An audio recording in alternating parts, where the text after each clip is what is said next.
Hello, everybody, and welcome back to the Analytical Line. I'm Josh Davis on Com Radio. Thank you for joining me for another great episode about Penn State football. Before I jump into things, just want to tell you about the Patreon that is out.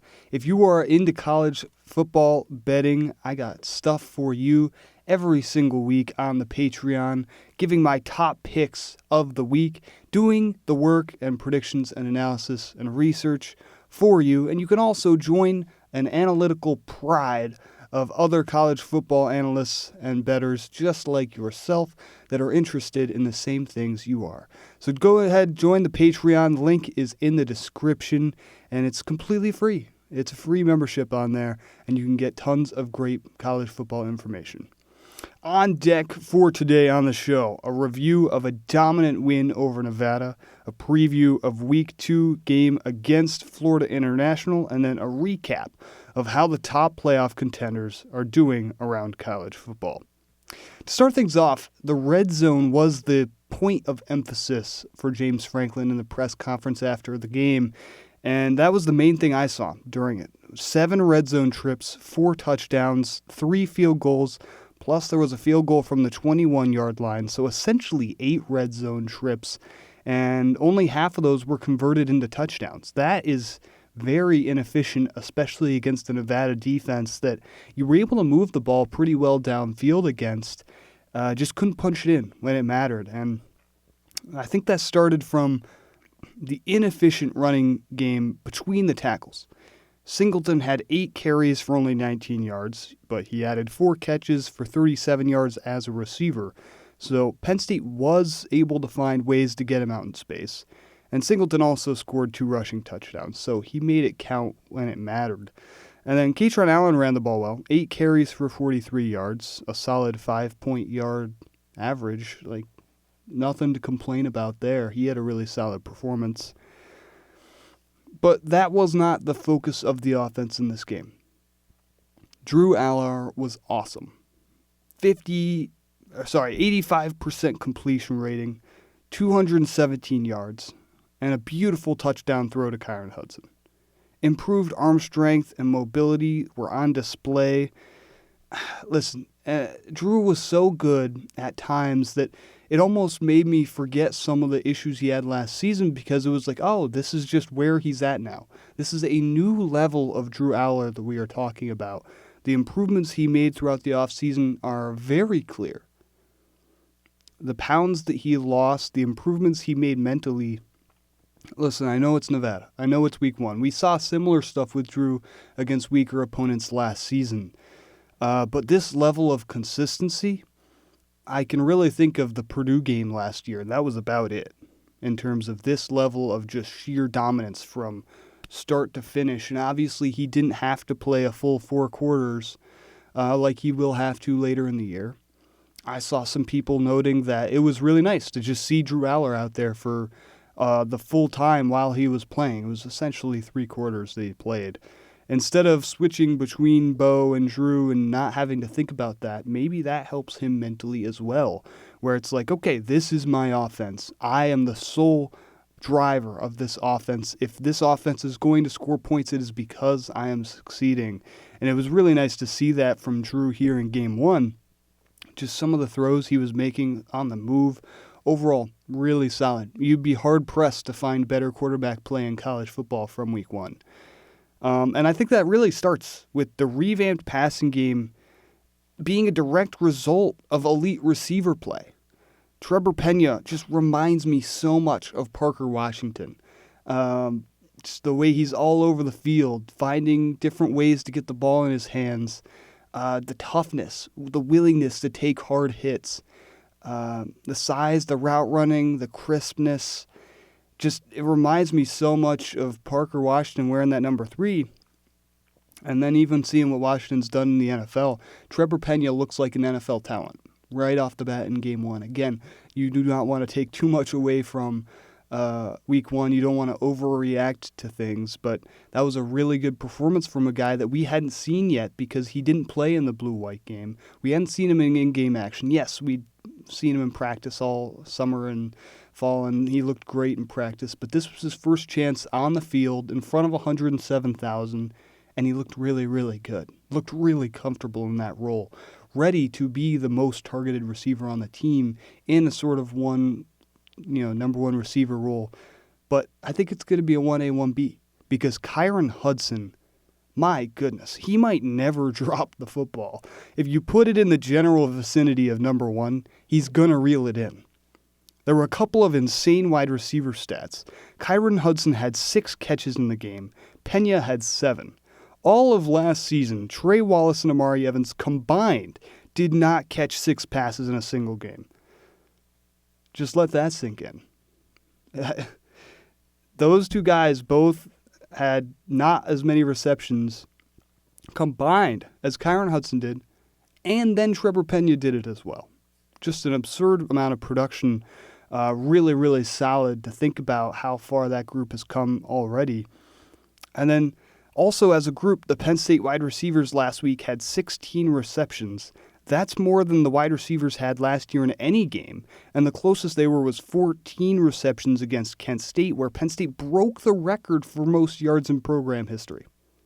My point here is that we haven't seen receiver play this good in Happy Valley for several years. And Coach Hagans has this group rolling right out of the gate. And the one thing I want to take away from this was the way that the wide receiver position helped Drew Allar. The way that they made those minuscule mistakes that Drew might have had, just they erased them. On the run, Drew maybe throws it a little bit too far out of bounds. Kyron Hudson just snags it out of the air, gets the feet in, beautiful toe tap. Just a play that just saves you mistakes, saves you yards. Those are the kind of plays that if you can make them 2-3 times a game, those are game-changing plays, especially against better teams later on in the year.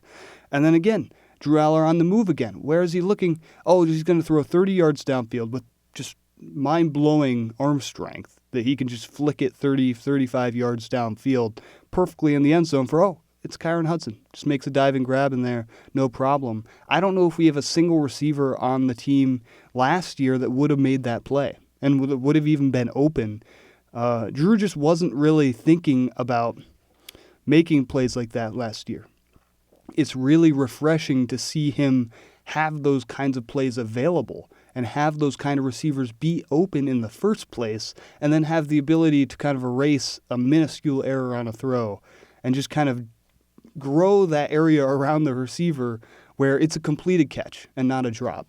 And also, I just don't really think there were very many drops in this game. Statistically, it was very low. Liam Clifford had a couple of mistakes in this one that was a little disappointing to see from him, especially with Grunkmeyer in the game at that point.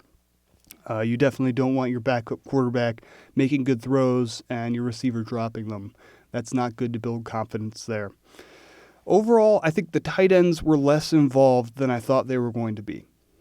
And they still had 6 catches for 68 yards as a group, but the void left from Tyler Warren's departure was bigger in game 1 than I thought it was going to be. That's something to work on. There's always room for improvement, and I know Penn State tight ends can elevate their play to the next level, but I still thought that was going to be more of a focal point for the offense, and I was just saying how refreshing it was to have the wide receivers and the wideouts dominate in the passing game. Yes, that was awesome. And the tight ends were not bad by any means. We've just gotten spoiled as a fan base and as a program to the fact where we're used to tight ends just getting 100-yard games. I don't know if that's going to happen at all this season, and I think you have to be okay with that if Luke Reynolds and Khalil Dinkins are kind of just the safety blankets for this offense, because that's what a tight end is supposed to be. And if those tight ends just play a more traditional role in this offense and the offense is more explosive as a whole, I think you have to look at that as a net positive instead of saying, wow, the tight ends aren't as good as they were last year with Tyler Warren.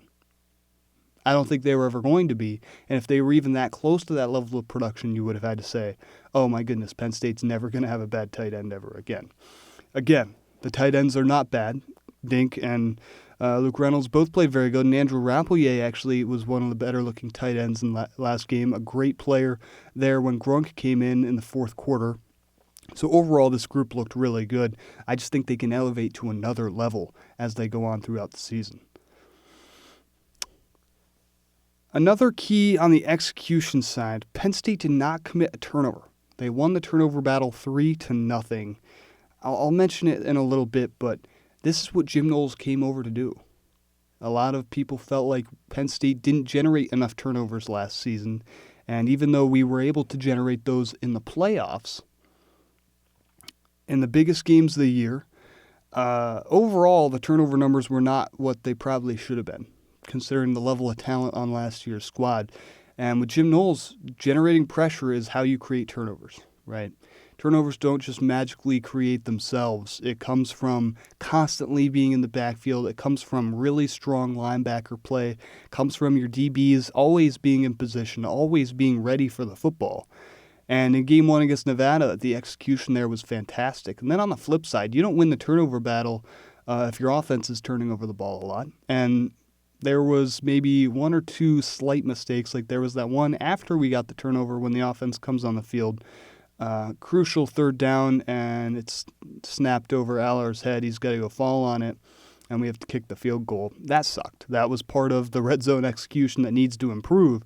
But hey, at least we didn't turn over the ball there and then not get any points, right? That's 3 points instead of 0, even though it should have been 7. Stuff to improve on, right? Nevada wasn't perfect, despite being a really strong start. You have to improve on stuff, and you have to be nitpicky with a game like that in order to realize what you need to work on, because we've likely got a top 5 team in Oregon coming into Happy Valley in a few weeks. The performance that we had this last weekend might have been enough to beat Oregon, but it's not the level that this team needs to be at yet. On the defensive side of things, Amare, Campbell, and Dennis-Sutton dominated, wreaked havoc, annihilated. They're supposed to be stars, and they played like stars. DDS forced 2 fumbles and delivered a big sack. He lived in the backfield on Saturday. With Abdul Carter off to the NFL, there were some questions around college football whether Dennis-Sutton could replace him or not. Some said, no way. Abdul Carter was a generational talent. However, I had more faith in 33. This past Saturday against Nevada, that was just the solidification of his status among the greatest in college football. If you didn't already know, now you know. DDS was coming, and now he's here. His time has arrived, and you get to witness. I'm restless thinking about what opportunities he's going to have this season and how frightfully good he's going to be when he takes advantage of them. Audavion Collins continued to hit hard. He was our best corner against Nevada. Zakee Wheatley and A.J. Harris made plays on the ball, collecting the 2 fumbles that were caused by Dennis-Sutton. Tony Rojas had 2 tackles for loss, and his partner in crime, Dom DeLuca, had a TFL and a sack as well. There were some growing pains with young DB Antoine Belgrave Shorter committing a couple of penalties, but vets like Zane Durant were able to lift them up and tie things together. Overall, it was a great first performance for Jim Knowles' defense, only allowing 203 yards, 11 points, with the Nevada touchdown coming with 25 seconds left in the game, and they also forced 3 turnovers. That's about as good as it gets. I remember at halftime, I was sort of thinking to myself, Nevada's moving the ball actually decently smoothly, and Trevor Purdy's getting some nice plays with his legs, and that's always tough to stop if you have a really good running quarterback in an RPO system. And I look up on a score sheet, and oh my goodness, they only have like 80 yards. Well, that's pretty good. So I had to kind of reset my brain a little bit and say, hold up, my expectations right now might be a little too high. Right, Nevada's still a good football team. They still got a really solid offense. You're not just going to completely shut them out the entire game. And then when the backups came in, they even did pretty well. Coach Franklin was a little upset with the refereeing there at the end of the game, being a little more relaxed. And that's why Nevada scored the last touchdown. But overall, the defense looked really good. There were some questions about Jim Knowles, whether he was going to be able to bring that continuity into Penn State. He'd been at areas before where he had to bring up a defense instead of come in and make a defense from great to elite once again. And so it was bringing that in and saying, okay, can he be great and elite right out of the gate here at week 1 against Nevada, against a tough RPO offense? And the answer was yes. He checked off almost every single one of the boxes I had going into this game. And I hope all of you watching were very impressed with Jim Knowles and how he did, and hopefully that continues to grow throughout the season as he becomes more comfortable with this team and this team becomes more comfortable with him. On special teams, King Mack stood out with a 73-yard kick return that just missed going all the way. I sure thought he had it watching that live. Man, that was one where he had one man to beat and then couldn't quite beat him clean, and so other guys caught up, got him from behind. It was one of those ran out of steam moments. Who knows? But that was a really fun play, and hopefully King Mack will get more opportunities later in the season. I'd say he did about as good as he could have. He deserves more shots. And I know Nick Singleton has reserved that spot for the last few seasons, and he's done really well with it, but I think we can all agree that Nick avoiding some extra special teams hits could be beneficial for his health and longevity this year.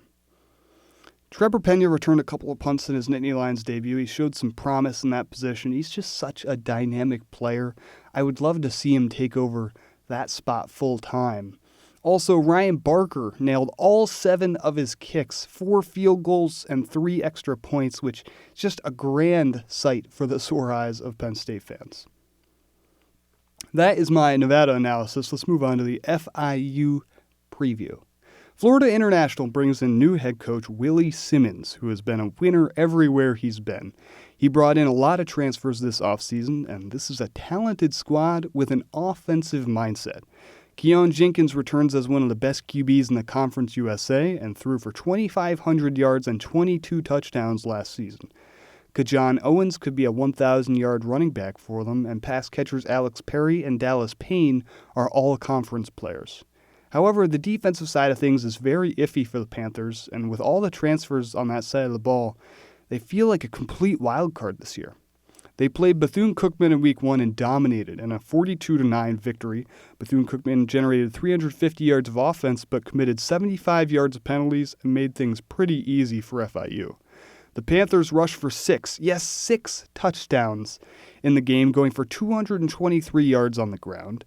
The Penn State defense better come prepared to stop them because FIU has several talented backs, and they're going to try everything they can to stuff it down their throat. The FIU punter Trey Wilhoit is also one of the better punters in the country, and he had 2 punts for 51 yards against BC, so that could win the field position game for the Panthers. FIU only returned 6 starters going into the season, but they dominated Week 1, and there'll be another good test for the PSU defense as the season ramps up. My prediction last week was solid, only 11 points off. This week, my prediction, Penn State 42, 7 for Florida Atlantic. FIU is 0-7 against the Big Ten and 1-6 against the spread historically in those games, but Penn State is favored by a lofty 42 points right now, and that could be a tough one to cover. Also, FIU is one of the biggest schools in the country and actually is well known to travel well, so I expect to see some Panther fans making the trip up to enjoy a game in Beaver Stadium. Talking about Beaver Stadium, I want to mention real quick because it was my first experience in the new stadium design with the renovations going on. Everyone made a big deal about it on social media all off season. I paid close attention to things, got to see it in person a couple times throughout the construction while I was here in State College throughout the summer. It looked really good. There were a couple new additions on the east side as well that I wasn't fully expecting, so that really shows they're making preparations for that side already over there. The game was packed. There were a lot of people in there. It was actually kind of difficult to get around the stadium at points because of how many people were in there. Almost 107,000 in attendance, so if there were any concerns over whether the attendance numbers and the capacity was going to be lower than it had been in the past, those are completely quelled. You're going to be able to fit at least 108,000, 109,000 in there for the whiteout, just like normal. The press box with those like new special modern boxes, they looked good. They did not look janky or temporary or anything. The temporary seats, they put a little cover around them. It doesn't look like a construction site. It looks like they're supposed to be there. It actually looked like the people over there had an easier time getting around. I don't know. Maybe there's more space in the temporary seating than there used to be. And overall, it looked really good. I think they did a great job with the temporary seating and how that was. There was the new signage in front of the student section gate. I thought that looked surprisingly good. I know they did several different iterations of it. They had a whole bunch of different lettering and colors that they tried throughout the last few weeks. And so I think they came out with the right one with the blue background, the big white lettering. It looked very much Penn State-y. I know they got the big whole West Shore home thing that they were required to do, and some people were upset about that. But I thought it all looked really good, and it felt like a very welcome addition to Beaver Stadium, and I'm excited to keep seeing it throughout the season. Let's finish up with talking about what happened with some of the playoff contenders around college football this past weekend. Not going to look at any stats, not going to look at anything else, just my unfiltered opinion on some of these teams and games. First up, Alabama and Florida State. Man, I didn't see this one coming. I was not very high on Florida State going into the season. I know there was a lot of uncertainties with some of the transfers and new stuff going on at that program.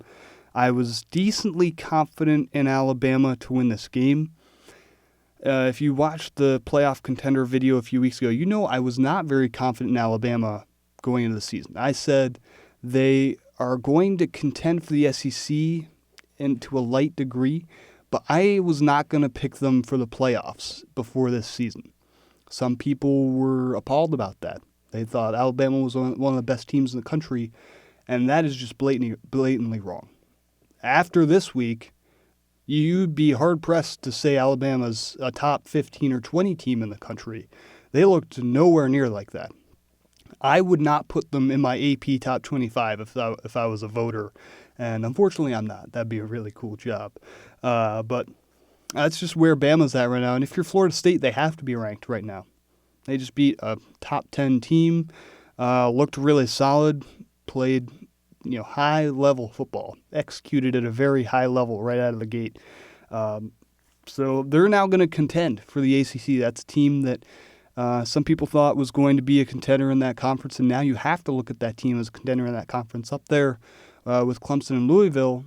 And with Clemson losing, I think you have to look at that and say, is Louisville now the favorite to win the ACC? It's wide open, is what I'm saying. And I think now it almost guarantees that the ACC only gets one team in. Whether it be Miami or Louisville or Clemson or Florida State, I think that's my top 4 or 5 teams in there right now. And let's talk about that LSU-Clemson game, right? Because that was a game that was really close the whole way. Both teams had chances to win, and LSU found the way to do it. And credit to them, that's something they had not been able to do in Week 1 over the last few years. They broke that 5-game losing streak in Week 1, finally got that big win for the program on the road. That's huge because going into the SEC schedule now, you have that big out-of-conference win on your resume that can make up for a loss or two later on in the season, and it puts them a step ahead of teams like Alabama and Texas in the SEC, even though it's still 0-0 in conference. Nobody's played conference games yet there. It definitely puts them a step ahead in the eyes of the committee, and that's what matters. That's what people really care about. The AP voters, they don't really have an impact on college football as they used to anymore. Getting those out-of-conference wins on the road against the top 5 Clemson team, you can debate whether they should have been ranked top 5 or what, but that was a close game. Both teams deserved to be there, and LSU is firmly in the playoff conversation now. Ohio State, Texas, 2 top 5 teams going at it. Both of them looked raw, right? 2 very talented squads breaking in new quarterbacks. Julian Sand looked a lot more prepared and ready than Arch Manning did. And I would have expected that because Julian Sand was a much more refined high school quarterback. Even though he entered early, he has more college experience technically under his belt. And Arch Manning, in the little bits and pieces that we got to saw him in action last year, were not good. Arch Manning was a bad quarterback last year, and he did not make that jump this offseason. It is going to take another year, maybe 2, before Arch Manning is a Heisman-level quarterback. Maybe he can fix that throughout this season, but he's got a long way to go. Just from that game, you were playing against one of the best defenses in the country. If he's going to beat a Ohio State caliber team later this year, he's going to have to fix a lot, okay? And if you're Texas, you relied on him a lot. You had open receivers that he was just missing. You were not able to run the ball as well as you should have been. And on the flip side, Ohio State was not able to run the ball very well either. I think that's just a factor of both the O-lines being really new and not really working together well yet, and both D-lines just being ridiculously good. I was really impressed with the Ohio State defensive line. That was a big question going into the season for them. Listen, they found the way to win this game. Yes, the run game was very weak. We'll see if C.J. Donaldson is serviceable. We'll see if that offensive line is serviceable. It was very weird to see Jeremiah Smith and other top receivers drop some easy passes. Those are things that I expect Ohio State to fix later in the year. Those are things that I expect that program to have cleaned up by the time they're in the conference play. And it's always tough playing the number one team in week one, and they found a way to win it. So Ohio State, they might be number one in the AP poll this week. Do I think they're the best team in the country right now? No, but they're the most deserving of that number one spot. Baylor and Auburn.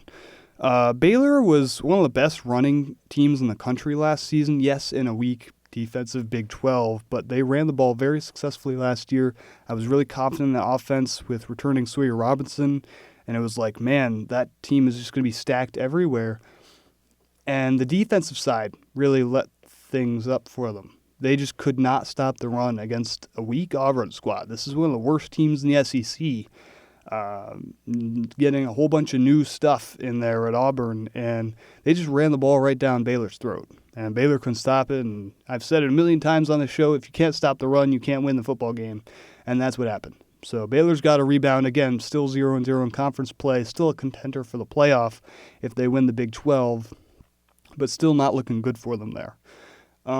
I would say Kansas State is up there, but they look terrible. Iowa State is definitely probably my pick now to win the Big 12. BYU looked good. They always hit hard. But yeah, conference is wide open. Arizona State's obviously going to be up there. Big 12, good luck predicting it right now. South Carolina, Virginia Tech. Carolina looked really good. They made the big plays they needed to. Nick Harbor really looks like an elite wide receiver. Lenora Sellers looked really poised in that game. It looks like he made some of the proper steps this offseason to being a Heisman contender. I also just think Virginia Tech's not very good. So I don't think that will be considered a very big win this season, and South Carolina will have to improve if they want to beat the elites of the SEC later this year. But that is a nice win for them in week one. Notre Dame, Miami. That was a fun game last night. Notre Dame almost completed the comeback. Miami was able to squeak it out. That puts Miami firmly in the ACC title conversation, something that I didn't really think was possible going into this season. I was not super high on Miami, but they have to be on your radar now. And if you're Notre Dame, that's unfortunate because C.J. Carr actually looked like one of the better players on the team in that week. You have other issues to fix, right? The offensive line looked soft. They were getting bullied a little bit. The DBs struggled at times, and of course there were a couple of just sensational catches from Miami. But Notre Dame just simply didn't score enough points, and that's where it stems from. It stems from the running game, because I thought C.J. Carr played well. Some of the receiver play wasn't as good, and I know the weather wasn't great. But that's a team where in bad weather going in there, it sure looked like they were going to run the ball all over the place, and they just didn't. And maybe it's like Jadaron Price was really efficient and they didn't give him opportunities. Maybe it's they were leaning on Jeremiah Love too much and putting too much pressure on him, but he did not look good at all. And that's not a great sign for Notre Dame. But the good news for Notre Dame is they have a tough schedule this year. Plenty of opportunities to build themselves back up. If they're 11-1, 10-2 at the end of the season, they should be in the playoffs. And that'll be a team that in the 12-team playoffs, you lose a game like this week one to a top 10 Miami on the road, you're not out. And we saw them do this last year, losing a much worse game to Northern Illinois. And then they made it all the way back to the national title game. So I'm not ready to completely count them out yet, but that was a disappointing loss week one, where you really thought they were going to be able to impose their will physically, and then they just were not able to. That's all my stuff for this week's show. I thank you all for joining me. Make sure to check out the Patreon. Make sure to check out some other stuff on YouTube. We got content coming out every single day on the Analytical Lion, every single day of every week of the season. It's awesome.